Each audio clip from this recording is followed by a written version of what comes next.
Denborarekin jo nintzen kontzientzia hartzen zer zen rock mundua eta nik ze paper jokatu nezakeen hor edo zer uste zuen jendeak nitaz, ez? Munduan, gero ez eta agresiboagoa izan, agian gaur egun ja ezain beste, baina gizonezkoi bai permititzen zaie jarrera oldarkorragoa eukitzea estenatokian. Bai, behar edo bi. Euskal estena definitzen duen hitz bat. Eske, jo. Anitza, venga.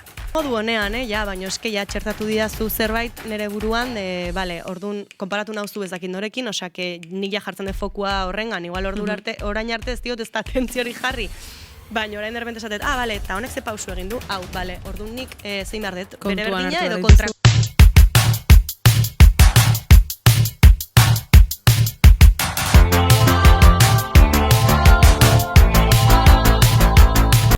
Ongi etorri beste aste batez leku baten bila podcastera, Iraia Kamra naiz eta hemen gaude beste aste batez, beste gai batzuk jorratzeko asmotan, ze egia esan gaurko atala uste dut dela desberdinena edo gogoan eukan behintzat gaur jorratuko ditugun gaiak jorratzeko. Azkenean badakizue, emakumeen Euskal Herriko realitatea aztertzen dugula musikan, azkenean badaudelako, holtatik geratzen diren arazoak, oztopoak, eta gaurkoan hori landuko dugu, horretaz hitz egingo dugu gaurkoan ere, eta egia esan ibilbide oso interesgarri bat landuko dugu gaurkoan, gurekin izango dugulako Lider Hernando, bera donostiarra da, gitarra jolea ere bada, hasieran IR rock taldean hasi zen, Bele proiektura pasatzen bakarkako lan gisa, Spirit Gospel taldean ere ibili da, eta azken urte honetan Fermin Muguruzaren 40 urteko biran ere ibili da, gauza asko egin dituzu. Kaixo, zer moduz? Kaixo, oso ondo, pozik hemen egoteatik. Pozen naiz, gauza asko egin dituzu, gauza pila bat. Bai, oantxe izendatzen hasi zeanean, ostras, ze eromena, ez? Bai, eske gauza asko egitea gustatzen zait, orduan. Bai, hor ere badago grazia, ez? Claro, eta musikaz aparte beste hainbat gauza ere, bai, ez? Beti galdera berarekin hasten naiz, azkenean, beti azpimarratzen dugu podcast honen izena leku baten bila dela, eta gure helburua dela emakumeek merezketa behar duten toki hori bilatzea Euskal Herrian. Ez dakit zuretzako zer esan nahi duen emakume musikari gisa leku propio bat izateak?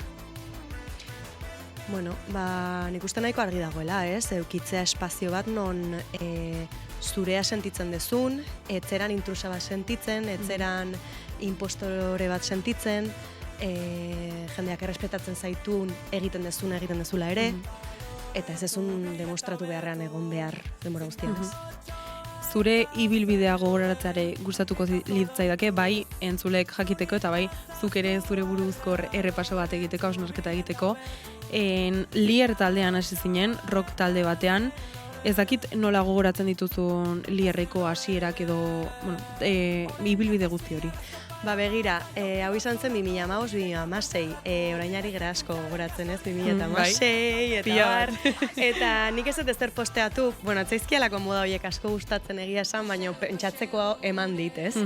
Eta daukadan irudia 2016ko Liderena, zan astapenetan, Lierren astapenetan, eta oso zoriontsu nintzen. Ez dut esan nahi orain ez naizenik, baina zoriontsu nintzen eta zergatik hein handi batean nintzelako kontziente industria nola funtzionatzen zuen.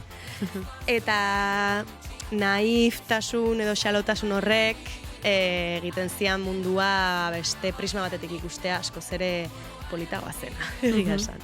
Orduan, Lierren astapenak ziren jolasa, ziren ondo pasa lagun talde bat ginen, esperimentazioa, ez genekin zer egiten ari ginen, ez nekien nik rock egiteko intentziorik ez nuen. Osea, rock talde bilakatu zen nire proiektua hasieran bakarkakoa zena. Orduan, oso, eramaten uzten, ez?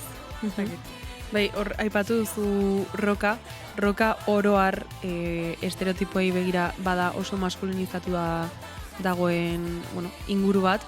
Ez dakit nola sentitu zinen zu rock mundu horretan emakume gisa? Baita ere denborarekin jo nintzen kontzientzia hartzen zer zen rock mundua eta nik ze paper jokatu nezakeen hor edo zer uste zuen jendeak nitaz, ez? Egia da jendeaz, nik uste jendeak jartzen dizula estereotipo nahiko gogor bat, roka egiten dezulako, ez? ez dulako eskarbatu nahi, zu nolakoa zaren, ez? Bueno, orokorrean ez dakagu denborarik, mundu guztiaren profundidadetan sartzeko. Eta roka egiten dugun, ez da rock nahiko gogorra, pues jendeak uste zuen nintzela punki bat, ez? Eta agian nik hori konpentsatze aldera, jarrera are punkiagoa hartu nuen baita ere kontzertuetan, ez? Orduan pixkat izan zen, buztana jaten duen arraina bezala, ez? Pixkat prozesu zikliko nahiko arraro bat. Bueno, arraro baina era berean logikoa, ez? Bai. Ez dakit baldintzatu zuen zure burua edo taldea abeslaria emakume izatea edo bueno, estenatukian ezberdin sentitzen zinen. Bueno, claro, nik ez dut inoiz jakingo zer den gizon izatea, orduan ez dakit, baina nik uste eragin nabarmena zuela, ez? Bueno, emakume bezala performatzen badezu gizarte batean, pues berdin egingo dezu musika talde batean ere, eta nik aportatzen nuena, imaginatzen dut gizon batek elukela aportatuko, eta nik beste 3 mutilekiko ikusiko nituen gauzak, igual mutila banintz, pues beste bat izango nintzateke, ez? Eta aldiz, pues nik uste konpentsatzen nituela gauza batzuk, eta beste gauza batzutan ez, beste gauza batzutan beste bat nintzen, ez? Baina, bai, pues ezakit, gauzak gehiago hitz egitearena, emozio pixkat txertatzearena gure adiskitasun harremenetan, ez? Taldeko giroan, pixkat zaintzarena, ez? Hori, esango nuke, baina, bueno. Lierren ondoren Bele etorri da, Bele proiektua sortu zenuen, bakarlari moduan esango dugu, eta bitxia iruditu zitzaidan, bi argazkiak elkarren ondoan jarrita Lierren ikusten dela zu eta atzean gizonak, eta Bele proiektuan hasiera batean behintzat denak emakumezkoak zirela. Ez dakitzuk nola bizi izan duzun trantsizio hori? Bai, bueno, Belen izan dira betidanik ni beste 2 emakume eta gizon bat. Eta Lierren aldizena gizonak. Ba, izan zen bilaketa oso konstiente bat Belen egin nuena gogoan nuelako, ez bakarrik publikoari begira, oza, ez da bakarrik pinkwashing bat, ez izan. Benga, orain saiatuko naiz, super feminista agertzen mundura, ez? Baizik eta nik neuk ere gogoan nuelako dinamika femeninoago bat sortu, ez? Nere inguruan. Ez da nazkatu nintzela gizonak izatea inguruan, ez ezer. Bai, baina hori izan nik ezagutu nuen errealitatea. Hori bakarrik ezagutzen nuen musikan. Bueno, de hecho hori bakarrik ez, Spirit taldean ere emakumezkoak gera abesten, orduan.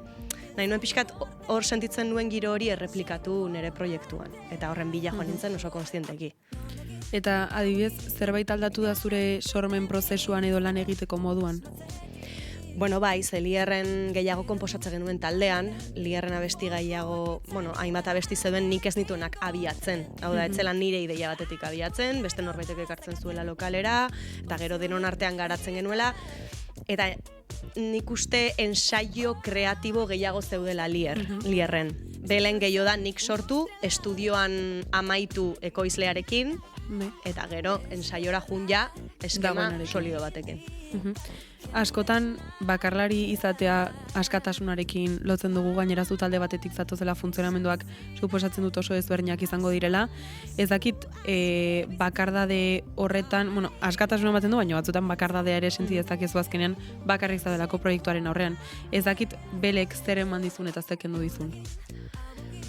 Ba, bueno, eman dit bakardadea zentzu honean, zeneri bakarrik egotea gustatzen zait. Hori beste bada, bai. Bai, eta bakardadean sortzea oso askea da. Irutzen zaitu oso prozesu askea, ez diozu inori konturik eskatu behar. Zu zure kabuz, zu zure demonioekin, ja, badakatu. Bai, hori beste. Nahikoa elkarrizketa, ez? Hori batetik. Eta bueno, pues, proiektu baten pixua eramatea zentzu honen, bueno, pues, askatasuna baita ere erabaki guztietan, ez? Estetika, bueno, beti kontrastatu behar da, bueno, zu jantzi nahi bali madezu zure bandako kiritzi bat eduki badut ere, nire ustez. Baina, bueno, askatasuna handia. Eta zer kendu, bueno, agian lasaitasun pixkat esango nizuke, ze Lierren pixua partekatua zen, eta Belen esan karga handiagoa dudala noski, eta, bueno, horrek, bueno, esfortzu handiagoa eskatzen du, eta esfortzu gehien bat emozionala handiagoa. Eta pixka bat Lier eta Bele konparazioan jarriz, ez dakit sentitu duzun Belen gehiago exigitu zaizula, bai irudi aldetik, bai estetik aldetik, bai zuri pertsona bezala Lierren baino? Ba ez, Beleren autoestetikoak ez dira kanpoko exigentziak izan, ez nik sentitu dudan behar bat, ez ezer, nik nahi izan ditudan gauzak izan dira, eta ez dut sentitu a priori exigentziarik Beletik Lierren egon ez direnak, claro. Nik pertsibitzen ditut exigentzia batzuk, edo agian nik nire buruari jartzen dizkidanak dira. Izan daiteke baita ere. Eta zentzu horretan ez da aldatu, esango nuke. Lehen, kapitulu hau grabatu aurretik, lankide batzuk egon gara hemen seta montatzen, eta batek gidoi erakurri ondoren galdetu dit, dibez hitz egin behar duzu, baina zer da diba mundua. Eta bada gai bat zurekin jorratu nahi nuela, ze zure ibilbidean hainbat rol hartu dituzu, abeslari, sortzaile, proiektuaren aurpegi printzipala izan zara, beren adibidez, horre guztiak eta zuk egiten duzunak nik dibei buruz daukadan esanaiarekin bat dator. Bai, adibidez, belenen estetika, bai, niretzat bele proiektua eta zuk horri aurpegia jartzea bat diben munduko zerbait, eta uste dut Euskal Herrian falta den esanai bat edo kontzeptu bat badela. Ez dakit, zuk zer iritzi duzun diben inguruan? Bueno, iruditzen zait dibaren kontzeptua dela bestekotasun batetik jartzen zaizun zerbait, ez? Hau da, nik nire buruari ezingo nioke diba deitu. Iruditzen zait oso gauza... nik uste beste bate jarri behar dizun etiketa dela, orduan, zuri gogorazten badizut horretara, ezakit eskerrik asko, galdera ikurrarekin, ezakit. Baina, eske da kontzeptu bat, konnotazio oso konkretu bat duena, eta ez duela zertan hori izan, ez? Ez askotan pentsatzen dela oso pertsona kapritxoso, mundu errealetik urruti bizi dena, friboloa, ez? Nik konotazio horiek sartzen dizkiot, baina ez du zertan. Izan daiteke aktitude bat estenatokian eta jantzkera bat, esan duzun bezala, ez? Orduan, astu zaila, galdera zehazki zein zen, haber zer dan zuretzat diba? Hori, nik uste, diba, ez dakit, ni deituko niok gaiz kanpora begira, ez? Nere burutik pixkat askatuz, ez? Diba bat, Beyoncé, Lady Gaga, ez? Niretzako dira, emakume batzuk musikan garaian oso impronta garrantzitsua utzi dutenak, iraultza bat, suposatu dutenak musikan, beraien esparruetan, estenatokian botere handia dutenak, baina botere horrek ez du zertan lotuta egon behar agresibidade batekin, ez? Izan daiteke, Lana del Rey ere diba bat da, ez? Orduan, oso kontzeptu zaila da, baina nik uste gizarteak ematen diola pertsona bat, eta ez da pertsona bat per se, baizik eta jende baten debozioa pertsona batekiko, ez? Orduan, zentzu horretan nien naiz diba konsideratzen, iruditzen zait, ez dutela iraultza bat eragin musikan, ez dut horren besteko impronta utzi beste batzuek utziko dutena. Ez dakit. Ulertzen zaidan, baina, bai. Bakoitzaren definizioa azkenean.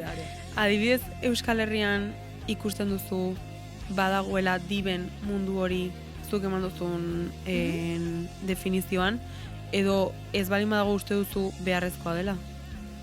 Beharrezkoa, enizuko esango beharrezkoa denik.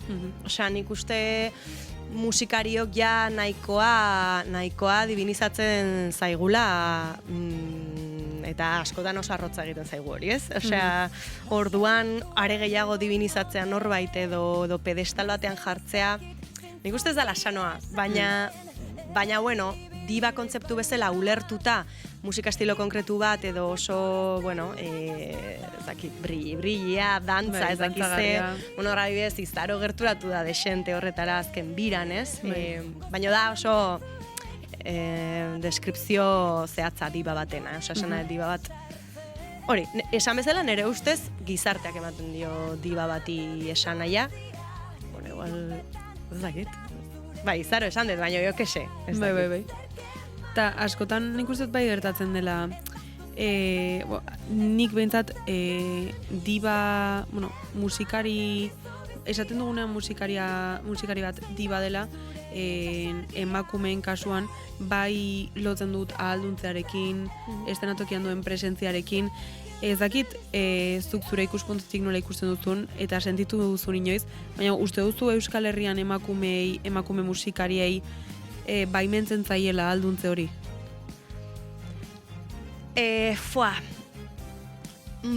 Nik ez dut erraza ikusi. Iruditzen zait orokorrean gure musika motarengatik edo gure izaerarengatik estenatokian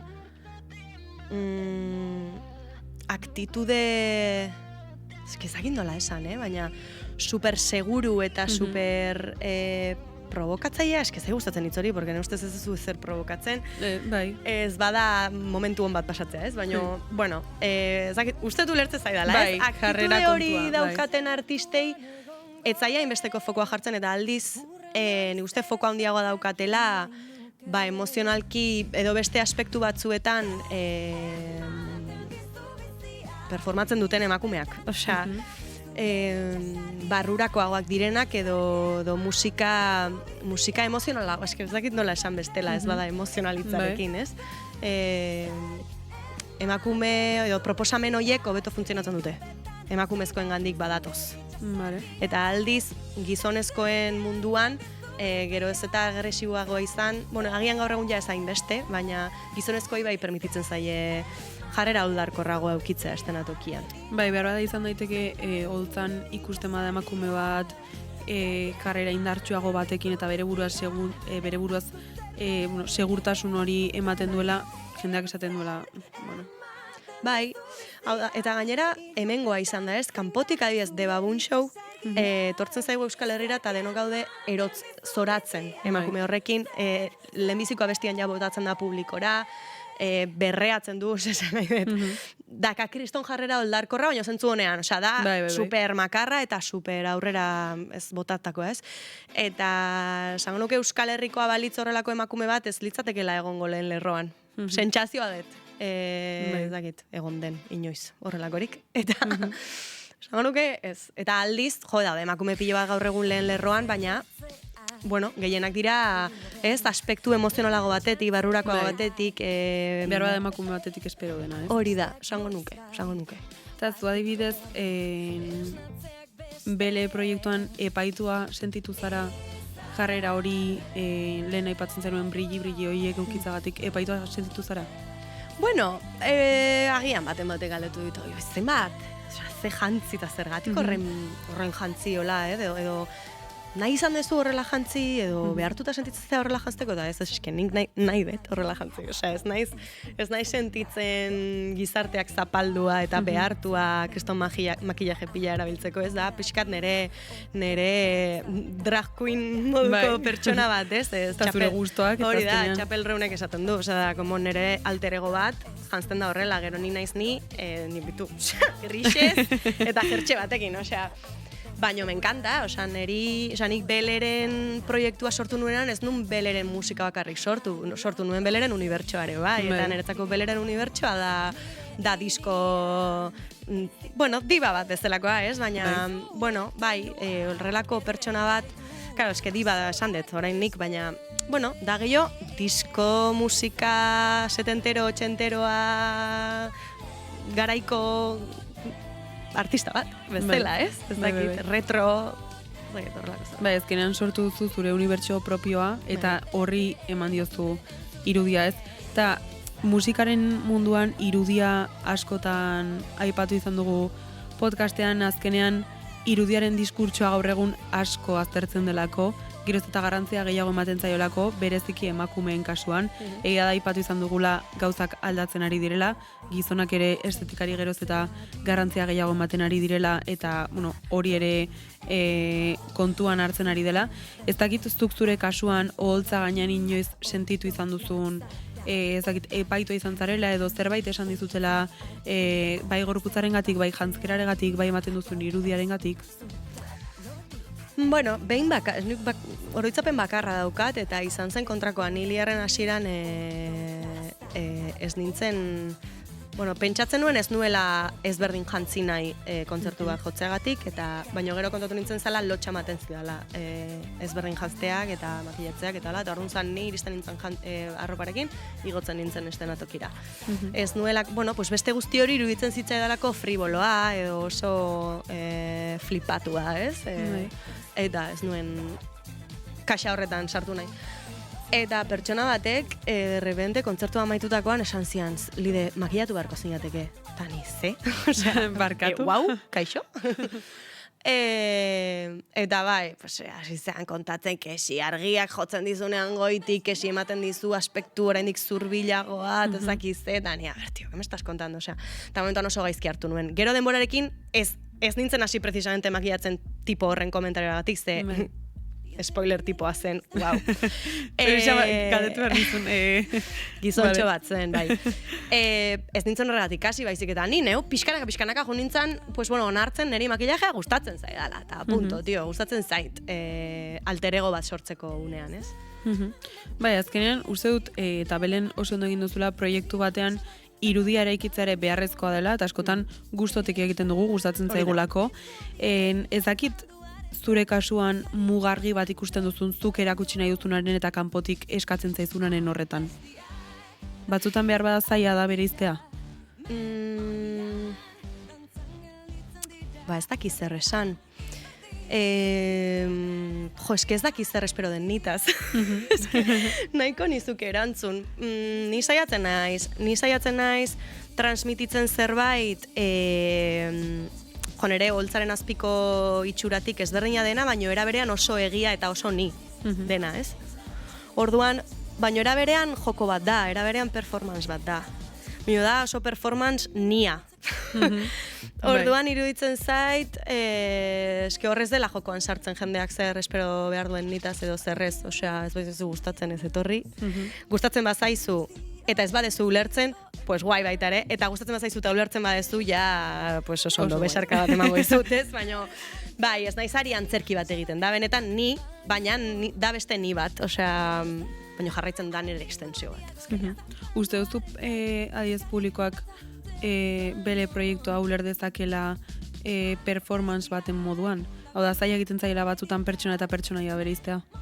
Nik uste denok, bueno, denbora batetik aurrera denok garatzen degula alter ego bat, ez? Sentsazioa dut, zeren eske bestela ez dago modudik sostengatzeko zure egoa ez bada desdoblak eta horrekin. Osea, iruditzen zait, nik adibidez momentu honetan bizidet, igual oporraldi bat izan dudalako nago oso intxaurraren barruan bezala, ez? Eta, como, vale, eske utzi behar diot nire alter egoari jaiotzen, porque eske orain dator bira. Bueno, orain, hau grabatzen ari garen momentuan. Vale? Eta, claro, zaila da, ez badezu sortzen alterego bat. Orduan, bueno, batzuek igual lortzen dute, dana bere nitik egitea, pues bejonde izuela, oso ondo. Nik sortu behar dut alterego bat eta performance bat egin. Naiz eta ni den, ni naizen. Baina... Azkenean bada behar bada zure beste... Noski, zeren nire nia, desdobelatu gabeko niari uzten badiot performatzen momentu honetan, egingo dizu puta mierda bat. Ze ez da, nago pixat, hori, hola, de txandal eta... Bueno, bakoitzaren uste dut ni guztiak onartu behar direla. Noski. Eta iritsiko da bira eta egingo duzu eta seguraski oso ondo jango dela. Dakit nola ikusten duzun gaur egun orain irudiazari galera, nola dagoen gaur egun estereotipoen kontua, aurre iritzen kontua, epaiketaren kontua Euskal Herrian? Orokorrean? Bai. Nik uste zoritxarrez jarraitzen dugula estereotipo eta aurre iritzi asko eukitzen, baina ikasi dugu agian isiltzen gehiago. Agian ez dugu horren abokajarro esaten iruditzen zaiguna juzkatu aurretik, edo ezagutu aurretik ez, baina bai jarraitzen dugu estereotipoak eukitzen eta hoien menpe aktuatzen pertsona bezala ez. Bai. Nik batzutan, eta esango idazu zure iritzia, baina batzuetan bai pentsatu izan dut behar bada gehiago isiltzen gara, baina ez dakit den aurrera egin dugula, isildu egiten garela, edo kasu honetan heita botatzeko edo estereotipoak pertsona baten ganez hartzeko forma berriak hartu ditugula. Hombre, diskurtsoak aldatu dira, politikoki ere, esango nuke progresistagoak garela edo bueno, status quoak hartu dituela, lehen disidenteak ziren iritzi batzuk gaur egun ontzat hartu dituela jada, ez? Orduan gaur egun esatea, pues burrada batzuk, eske, igual supera arrazista izan zaitezke, baina eske, lehen txisteak egin zitezken eta orain ez, eskerrak, ez? Bai, diskurtsa asko ziago lantzen da, eta... Hori da, orduan behintzat irabazi deguna da, bale, agian aurre iritziak eta pentsamendu nahiko ez egokiak eukiditzazkezu, baina behintzat gaur egun ja badakizu juzkatua izango zerala hori esaten badezu, ez? Orduan alde hortatik aurrera pauso bat da. Aldiz iruditzen zait, bueno, igual Euskal Herrian bai, karo, Euskal Herria hitz egiten dut, kanpokoa ez dutelako asko ezagutzen, baina bai isiltzen garela asko bazpare. Isiltzen gara bazpare eta batzuetan esan behar diren gauzak garrantzitsuak dira. Garrantzitsuak izaten jarraitzen dute. Eta jeita eta jeitismoaren eta kantzelazioaren guzti hau dagorren bogan askotan isiltzen gerala beldurrez. Eta gauza batzuk esan behar dira. Lehen esaten zirenak eta orain agian ez dira horren beste esaten. Askotan hitz egiten da eta guk ere hitz egin dugu ahalduntzeaz. Uste dut bai dela oso jorratu beharreko gai bat, azkenean batzutan emakume musikariek erabiltzen duzuelako holtza ahalduntzeko, batzuk hor transformatzen zaretelako, baina bai uste dut gero egunerokoan eraman beharreko esparrua eta eguneroko esparruetara eraman behar direla. Ez dakit zuk nola ikusten duzun ahalduntzea Euskal Herrian eta emakume musikariengan. Wow. Ezakit, nik esango nuke gerozta sanoagoa dela, ez, egoera. Emakume asko daudela musikan eta emakume hoiei ikusten zaien nahi dutena egiten benetan, ez? Osea, beraien proposamena genuinoak direla ikusten da, ez direla ari ezer gordetzen beraien izaeratik edo ez dutela ezer ez egiten bazpare, ez? Bueno, da behintzat nik pertsibitzen dudana eta horrek ematen du impresio bat oso egiazkoa eta oso askea. Baina, bueno, jarraitzen dute. Egoten, trabak eta... Oztopoak eta komentarioak eta dena. Noski, bai. Eta esango zenuke adibidez ahalduntze horretan eta gertatzen ari den, aldaketa horretan askotan aipatu izan dugulako ez generazio berriak datoz, indarrarekin datoz, aldaketak batzuk behintzat nabarmentzen dira, urteetan aldaketa batzuk baina nabarmendu dira. Ez dakit zuk sentitzen duzun euskal emakumeen artean, euskal musikari emakumeen artean badagoela sare bat elkar babesteko eta elkar indartzeko? Nik uste sare bat badagoela, ez dakit lehen bazegoen, nik bai ikusten dut badagoela elkarrizketa, badago kontaktua, eta badaude ja klabe batzuk, zeinetan, daukagun mantra bezala elkar laguntzea. Orain, gauza minimo horiek badaude, baina gero horrek ez du esan nahi, pues, beti super arropatuta eta super sare horren parte sentitzen zarenik, ez? Nik jasate baizut askotan sentitzen naiz isolatuta. Ez da besteen errua da, igual nire sentsazio bat, ez? Eta askok esango dizute egian berdina. Bueno, isolamendua versus sarean sentitzea, nik uste dinamika horretan beti egongo garela, baina bai esango nuke aurrera pauso bat badagoela errekonozimendu horretan, ez, emakumeok ja askotan hitz egiten dugu gu batetik, ez? Igual da, geroz eta gehiago garelako, baina baita ere esango nuke feminismoarak egin duen lanaren fruitua dela, ez? Bai. Eta ez, askotan aipatu izan dugu publiko aldetik batzuetan, lehia hori mantentzen saiatzen direla, batez ere emakumeen artean, zakitzuk nola bizitzen duzun lehia?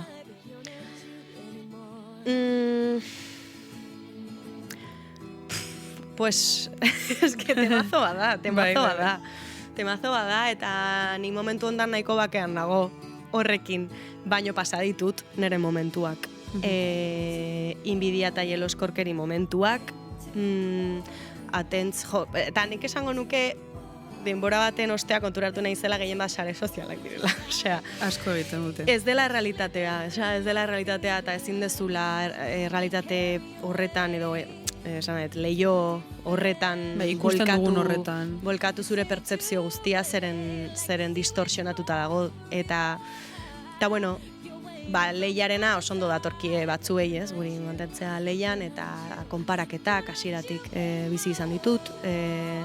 Supermodu honean, ja, baina eske ja txertatu didazu zerbait nire buruan, bale, orduan, konparatu nauzu ezakin norekin, osake nik ja jartzen de fokua horrengan, igual orain arte ez diot ez da atentzio hori jarri, baina orain derbente esatet, bale, eta honek ze pausu egin du, bale, orduan nik zein behar dut, bere berdina edo kontrakoa, edo ez, eta gauza horiek agobiatzen dute asako. Eta gero, pues hori, saren kontua, ni pandemian oso gaizki hon izan nintzen gai hauekin, ez dakit, pues derbente gelditu zelako dena plano errealean, eta dana bihurtu zen, errealitatea bihurtu zen virtuala. Eta nik hori sinistu nuen, barruraino. Eta baten laikak ziren, besteen laik, osea, esanaet, wow. Eta nire pertzepzio soziala zegoen hor txertatuta eta punto, hori zan. Ni nintzena zan, zenbat like zituen nire argazki bakoitzak. Hori bakarrik nintzen. Izan daiteke oso, sare sozialen mundua bai da, sare oso arriskutsu bat. Oso. Eta lehia munduan uste dut asko sustatu dezakiela lehia sare sozialak, eta badela oso arriskutsua. Bai. Así que... Baita galtu nahi nizun Fermin Muguruzaren biraren inguruan, bertan ere ikusi zaitugulako. Azken urte honetan Fermin Muguruzaren 40 urteko biran ibilizara, hori amaitu duzu olain belerekin toperazoaz. Ibilbide luzea izan da, esango nuke. Ezakit zer ekarri izun esperientzia horrek? Pues, kriston irakaspena, izan da masterclass bat urtebetekoa. Urtebete eta gehiago, ze lehenagotik hasi nintzen ensaiatzen. Izan da kriston esperientzia, esango izut. Gitarra asko jodet, inoiz baino gehiago, eta hori nik lierren jotzen nuela, baino kasu honetan benetako pixua nuen. Eta gero, nekagarria izan da, baino zoragarria. Espazio maskulinizatuaz ere hitz egin nahi nuen hemen, azkenean Fermin Muguruzaren genero ikuspegitik ere landu nahi nuelako Fermin Muguruzaren bira, zuk barrutik bizi izan da. Espazio maskulinizatuetan horrelako proiektu handitan nola sentitu zarazu? Bertan bazeuden neska gehiago, orduan gure artean... Beti laguntzen du. Gure artean bai egin dugu pinita bat. Baina gizonezkoekin ere bai, Bai izan da kuriosoa, bazeudela Ferminen taldean batzuk aurreko biretatik mantentzen zirenak, hau da pixka zarragoak zirenak, ez? Eta beste esperientzia batetik zetoztenak, eta beraiek bizi izan dituzten esperientziak izan dira emakumeen artean beti zeudela liskarrak.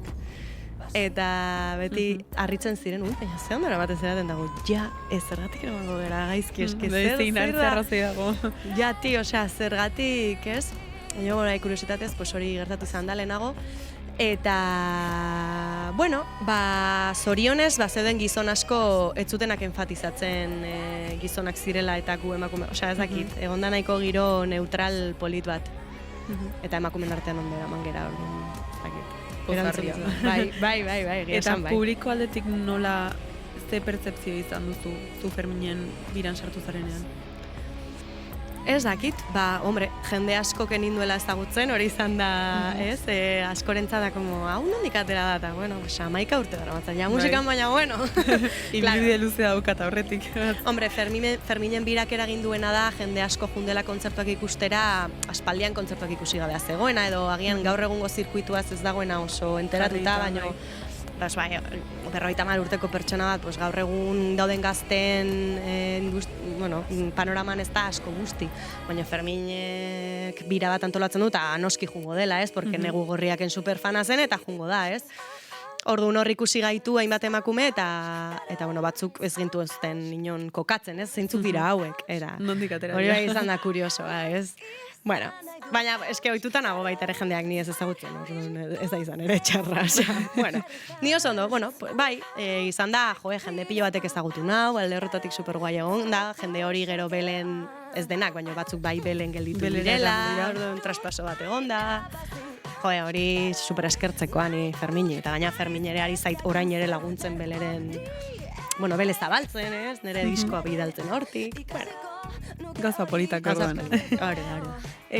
Gustatzen zait, nik ere bira moduko bat egitea behin galdera intentsu eta sakon hauen ondoren. eta beti, egiten ditut 12 galdera berdinak edo antzekoak, batzutan moldatzen ditu, baina normalean berdinak izaten dira. Eskatuko dizut kasu honetan zuri izango dira 12 galdera, azkar erantzutekoak. Esaldiak ez dituzu zen normalen, izan barute hitz bat edo bi. Vale. Zaila. Esango digu beraz, badatorrela galderan azkarren tartea.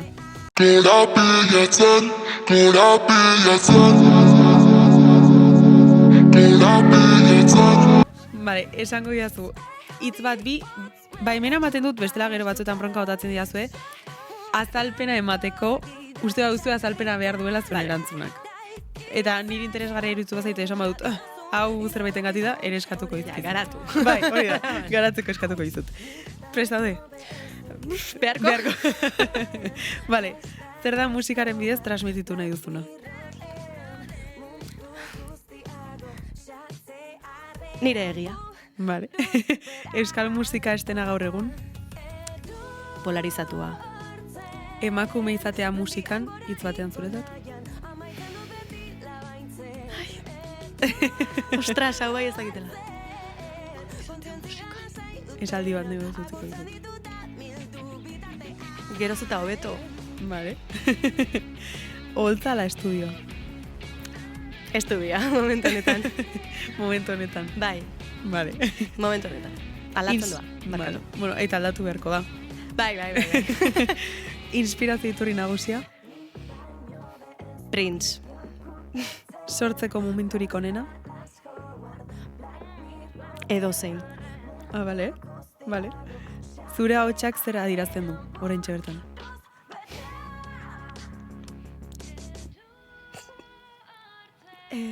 Emozioak. Vale. Musikaren industrian ikusten duzun oztoporik handiena?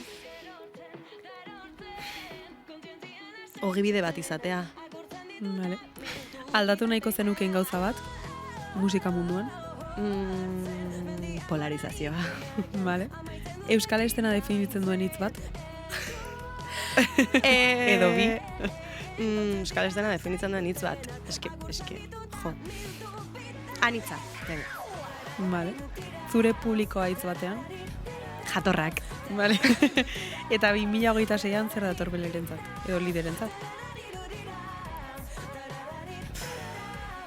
Bakea. Baina zentzu honean, mentala, niretzat, bakea. Vale. Ez dakit nik hau eskatuko izut garatzeko. Bai. Ze azkenean, bira baten erdian Ja. eta bakea ez dakit nik eskutik doazen. Bake mentala izan daiteke, eta hori oso ona da, bira baten barruan bake mentala egotea. Bai. Ez da zer dator baizik eta da pixkat urte berriko proposito hoietako bat. Hau da, zer nahi duzu? Bake mentala, así que zer nahiko nuken bake mentala. Zer datorren? Hori da, bai. Mila esker, Libe, gaurkoan gurean egotagatik. Uste dut elkarrizketan, gauza askotaz hitz egin dugu. Oso anitza izan da, egia esan pila disfrutatu dut, beraz, mila esker. Uste dut, azkenean publikoak ere, batzuk behar bat etzaituzte ezagutzen, beraz, uste dut oso ona dela ere zuri formatu honetan ezagutzea, holtzetatik kanpo, ezakit, elkarrizketa batean, sakon batean. Uste dut, gauza, anitzez hitz egin dugula, baina oso ondo hitz egin dugula, sakonki aztertu ditugula, beraz, mila esker gaurkoan gure gane egotagatik. Eskerrik asko Iraia. Eta zuei, hurrengo astean ikusiko zaituztet, hementxe egongo naiz eixerita zuen parean berriz, eta beste gonbidatu batekin izango gara, beraz, hurrengo astera arte.